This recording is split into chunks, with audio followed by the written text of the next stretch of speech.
ఒక మూలను సూచిస్తూ బాబా అచేతన స్థితికి చేరుకున్నారు. శ్వాస నాడి నిలిచిపోయాయి. ఈ వార్త వ్యాపించడంతో అందరూ మసీదు వైపుకు పరుగు తీశారు.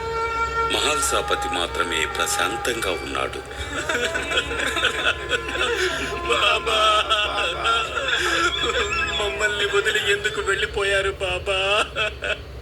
ఆపండి, ఏడవకండి. బాబా మళ్ళీ తిరిగి వస్తారు.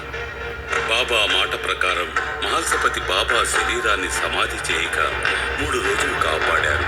బాబా తలను తన ఒడిలో ఉంచుకుని ఆయన 3 రోజులు వేచి ఉన్నాడు. బాబా మరలా బ్రతికి రాడని భక్తులు వెక్కి వెక్కి ఏడ్చారు. కానీ మహల్సపతి మాత్రం నిశ్చలంగా ఉన్నాడు. మహల్సపతి బాబా మరణించారు. ఆయన అంతిమ క్రియలు మనమే జరిపించాలి. ఆపండి, తెలివి తక్కువగా మాట్లాడకండి. బాబా ఎక్కడికి వెళ్ళలేదు. ఆయన దేహాన్ని తాకండి. అందరూ బలవంతం చేసినా కూడా మహల్సపతి తన పట్టుదల మానలేదు.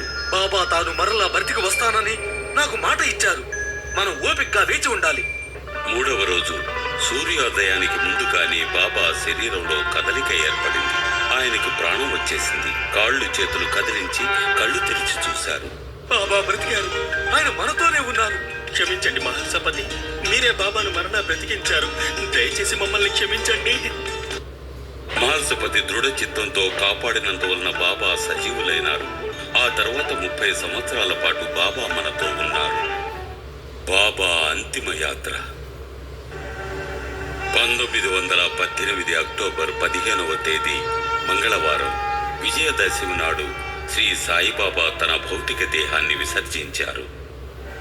బాబా ఉపదేశాలు ప్రజల మనసుల్లో అద్భుతమైన మార్పులు తీసుకువచ్చాయి. అనేకులు పాప విముక్తులైనారు. ఎందరో భక్తి మార్గానికి మరలారు. కొందరు ఆధ్యాత్మిక అనుభూతిని పొందారు. తమకు సులభ మార్గంలో లభించే ధనాన్ని, పేరు ప్రతిష్టలను తిరస్కరించి సమాజ సేవకు తనను అర్పించుకున్నారు బాబా. ఆయన మతాలలో తేడాలను